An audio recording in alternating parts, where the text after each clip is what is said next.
Hey everybody, Josh Sigurdson of World Alternative Media here, and we are joined by John Doull, and we are going to go into something that's been all over the news lately, and that is that Donald Trump, well, the Donald Trump administration pulled out of the Paris Climate Agreement. I said in an earlier video, because it seemed like his whole cabinet was in favor of the climate agreement, that I would admit it if I was wrong if he actually pulled out. So I'll admit I was wrong. However, there's more to the story, and we're going to get into the Canadian side in a second, but he is still going to renegotiate getting in or strike up a new globalist agreement over the climate, which I'm trying to tell people no form of this is good. Any form of regulation of the markets is bad. It's something as simple as that, and I'll go into that further in a moment, but Justin Trudeau says he's disappointed with Donald Trump pulling out of the Paris Climate Accord. As our dope of a Prime Minister in Canada says, once again embarrassing us all, he says, we are deeply disappointed that the United States federal government has decided to withdraw from the Paris Agreement. Canada is unwavering in our commitment to fight climate change and support clean economic growth. Canadians know we need to take decisive and collective action to tackle the many harsh realities of our changing climate. Bullshit, Mr. Trudeau. I've got in a bit of trouble a while back ago for calling him a scumbag because I went after him at a press conference and asked him about the carbon tax and grilled him on it. He was refusing to answer because, well, it wasn't a pre-scripted answer. Shame on you and your globalist counterparts. You're scumbag. You're an absolute scumbag. He is an absolute scumbag. He is the king of scumbags. This guy's a puppet. He's a dope. He's an idiot. And, you know, when it comes to the Paris Climate Accord, he says he speaks for Canadians. This is a problem with collectivism that I so often talk about, folks, that they just think that they speak for everyone. They do not speak for me. They do not speak for John. They do not speak for any of us. We are individuals, and that is where our basic freedoms come from, as individuals, not as collectives that are to be enforced for the so-called common good of the common man and all that kind of stuff. The greater good of the greater number, as G. Edward Griffin puts it. When it comes down to the Climate Accord, they're trying to push these carbon taxes, crazy regulations that aren't going to actually help the environment. What they instead do is they create vast taxation and regulations that further monopolize the big corporations, which, by the way, are lobbying for the Paris Climate Accord. It's absolute bogus. It's just an excuse to create a further global power apparatus, a control complex, and that is exactly what they're doing. They have Agenda 2030 where they're talking about depopulation. You could read it for yourself on the United Nations webpage, and yeah, it's good that the United States is pulling out of that because, of course, they were going to be paying over $100 billion for other countries to make sure that they have clean energy and so on. The free market provides much better incentive to create greener environments and less pollution. The biggest polluter of all time is government, and government isn't going to solve the problems of government being a polluter. In fact, it's absolutely absurd to think otherwise. The oil companies are in favor of this. The banks are in favor of this. The left that claims that they're against both of those things don't even comprehend that this is happening. And then you call something out about it and they equate it to you're a Nazi, you are a denier, blah, blah, blah, blah, blah. So, John, what do you think about Trudeau claiming he speaks for Canada collectively when it comes to taxing us to death for on the air we breathe? Well, I think you already covered it pretty well, that there's no way that one person who can only speak for themselves can somehow theoretically speak for an entire country. And beyond that, I'm pretty sure there's whole regions of the country, Alberta most obviously, where people are making their living off of fossil fuels, and not too many people there support this kind of legislation that's just going to ruin the industries they're working in. Well, no, of course not. And what's interesting about the free market is that it gives people incentive to, instead of pulling the rug out from underneath oil workers, what it can do is lead us to cleaner energy through the free market, through competition, which is being stifled. But the interesting thing that you find out is that a lot of the same people that were involved in setting up these huge oil companies like the Rockefellers back in the day, they did everything that they could to stop cleaner fuels from being developed and to make sure that we were locked into these basic oil monopolies where there's just there's a very select number of companies that control the whole petroleum industry, and they're making all the money off of it.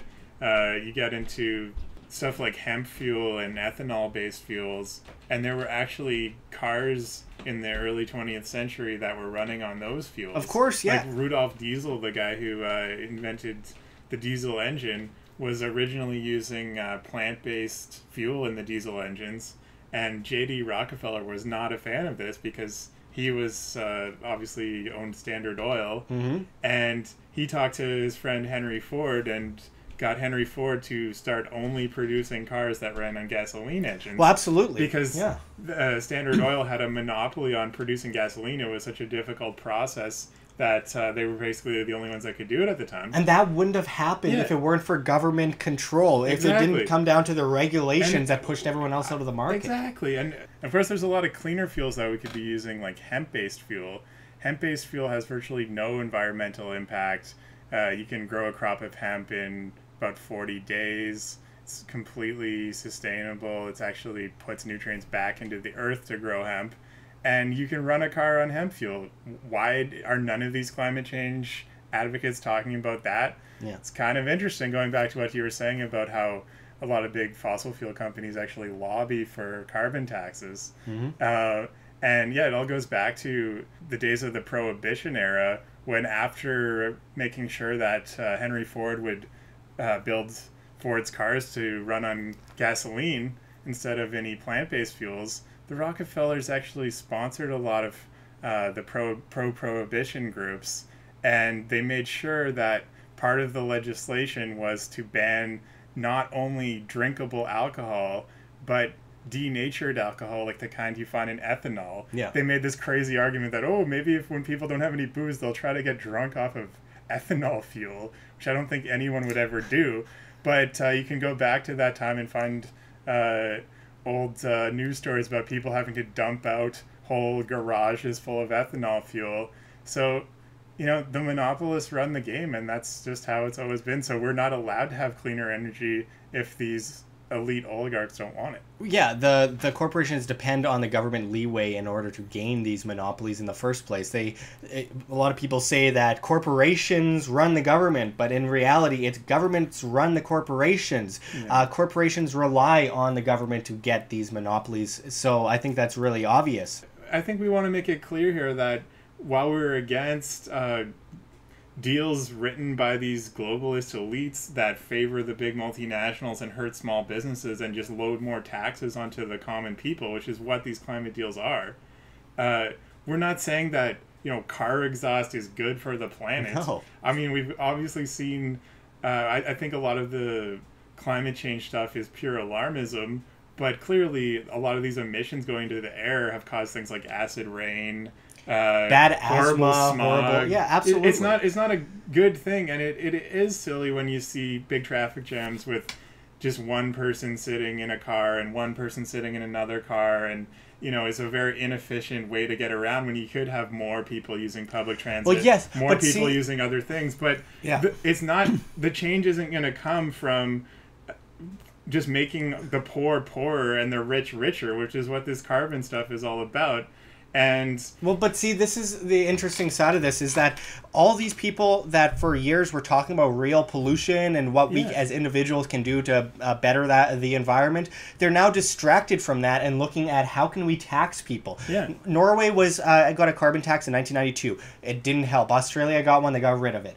We can see so many examples of how these regulations and taxes actually put a stranglehold on the competition and the innovation in the market to make things cleaner. And so, for example, when you have something like the carbon tax, it only really affects the poor. It doesn't affect the big businesses. What it really does is cause everything to go up in price. It's a tax on everything. Prices in the store go skyrocketing. And at the same time as prices in the store go skyrocketing, businesses are paying insane amounts of money to import and export. And only the big guys can actually prevail in that, while the little guys get pushed out of the market. Right. They aren't able to afford it. There's more unemployment. This is what manipulation of the market does. US. When there's free markets, there is incentive for people to compete and do the best and do it the best way and at the cheapest price and innovate the most to get above the other guy. And then you have 50 people competing instead of 2 guys competing, and any small guy that dares to try to get into it getting squashed underneath. And that is, in essence, the problem that we're facing. And these hypocrites in the Canadian government and the US, everywhere, all these globalists, they're absolute hypocrites. Look at Catherine McKenna, as you were telling me before we did the video. Can you go into some of the stuff that she's been up to as the climate, the Barbie girl or whatever? Yeah, well, Rebel Media has dubbed her climate change Barbie, which I thought was pretty funny. Catherine McKenna is the Environment Minister for Canada, and there's been some pretty funny little missteps from her where, like back when she was at the Paris climate talks last summer, she was paying photographers thousands and thousands of dollars over 6,000, to take glamour shots of her, sitting on a bike in high heels at the conference, because everyone needs to know how virtuous and wonderful she is.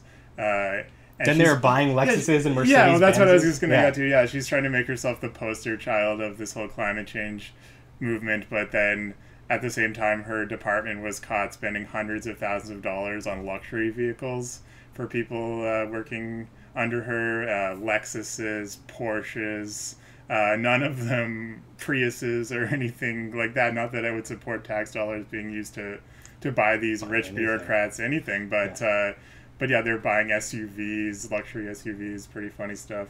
Well, they're buying. Hypocrites. Well, it's just a clear sign that this isn't about helping the people. This is about it's like any socialist society, like Venezuela. The leaders live in palaces while the people live in gutters, and the more people are in debt, the more people are in servitude. So they're shoved down that bottomless pit of debt, and their only way up is to ask for a ladder from the government and the banking system, and that is slavery, and that is the debt servitude that they are pushing people into. They don't want people in rural communities farming. They don't want people being self-sustainable. They want to push everyone into cities, as they have outlined in their United Nations Agenda 21 and 2030.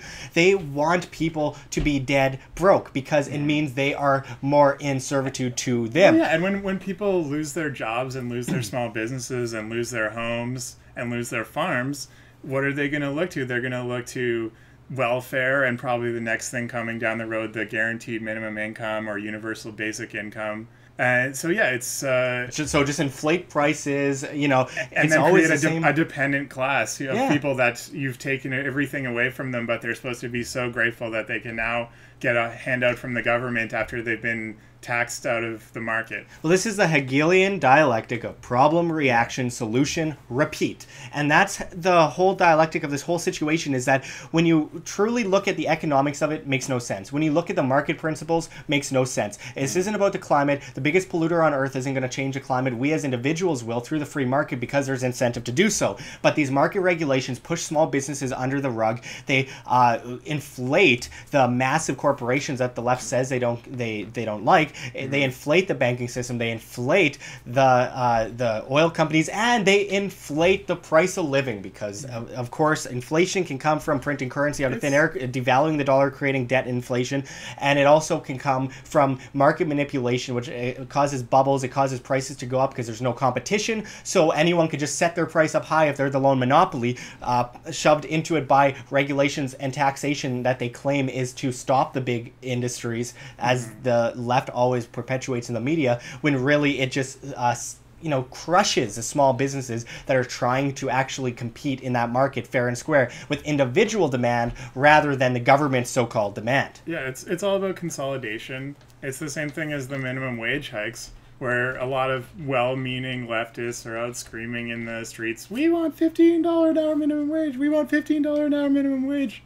And they don't realize the incredibly obvious side to it where, if minimum wage is suddenly raised by several dollars, lots of small businesses won't be able to pay their employees anymore. Yeah, and McDonald's will. They say McDonald's can afford it. Of course they can, and they want it. They're lobbying for it. So is Walmart, because it means that they can raise their prices. Everyone else has to raise their prices, and the small business competition is pushed out of the market. It's consolidation, and we can see in these climate deals that they've also been specifically written so that they're very hard on the Western nations, and it's all geared towards sort of deindustrializing the Western nations, but Donald Trump got made fun of a lot for saying that he thought climate change was a scam concocted by the Chinese, Yeah. and he didn't put it in the most articulate way.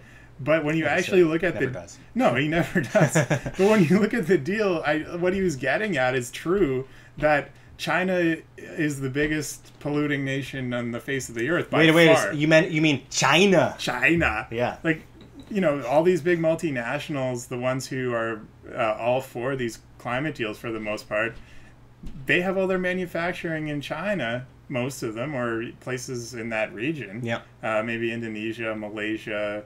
And yeah, I mean, the pollution is so bad in a lot of these industrial areas of China that, and it's so unregulated that, you know, there's clouds of lead and things in the air that actually go all the way over the Pacific Ocean and end up on the west coast of North America. They're putting huge amounts of toxic stuff into the air, and they're going to be largely allowed to continue doing this, but it's going to become almost impossible to do any manufacturing in the United States or Canada under these laws.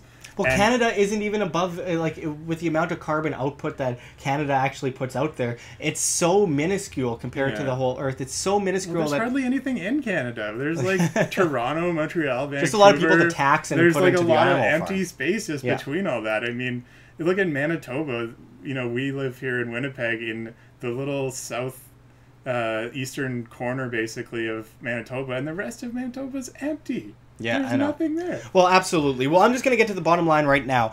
So Justin Trudeau says he speaks for Canadians collectively. He says the same thing with almost all of his policies. Meanwhile, when I confront him and I call him a scumbag, 95% of people agreed. I got a few death threats, but for the most part, it was 95% consensus with what I did. No matter if it was on CBC's YouTube or my YouTube, it was all consensus that was basically 95% agreed. Those that didn't were like, how can you question the Prime Minister? I may not like him, but he's a Prime Minister, which is such statism that's just zombified. Preschool level argument. Oh, it's Stockholm syndrome. But when it comes down to it, Justin Trudeau, you do not speak for Canadians. You do not speak for me. This isn't a communist fucking government. Well, it's starting to turn out to be one. It's slowly going down that road in that collective direction. But we will not, as individuals, accept your coercion and your force against free individuals as voluntary individuals trying to be able to make enough money to have food on our table, to feed our families, not to have to choose between feeding our families and heating our homes in the winter. What Justin Trudeau is doing is disgusting. It affects the poor most of all, and it doesn't really hurt the rich that much, except for the somewhat well-off rich that can't pay their employees, which once again, it goes down to those in poverty and those not making much money. Justin Trudeau does not speak for us in Canada. He speaks for himself, and he speaks for a clique of collectivist trolls that live within Canada that have been a cancer on this country for decades and decades and decades, for over a century, to be fair. We cannot stand for this as free individuals, and we need to stand up against this, because what he's doing is he's destroying any competition. Just think about the fact that now the U.S. is out of this. Think of trying to compete with the United States too, with all these taxes and regulations. It's almost impossible. It's ridiculous. We are going to be pushed into the dark ages with this. We are going to end up like every socialist country in a gutter, breaking into zoos like in Venezuela for food, because we can't afford it, because the price of food goes up. Our wages are staying around the same level because of the regulations, the taxes, pushing small businesses out of the market, pushing us towards these big, massive corporations. It's an absolute joke, and we need to stand up against it soon, or else sooner or later our very dear liberties and freedoms will be extinguished in the flame. And I don't think that government is going to solve this. Don't look at Andrew Scheer. No.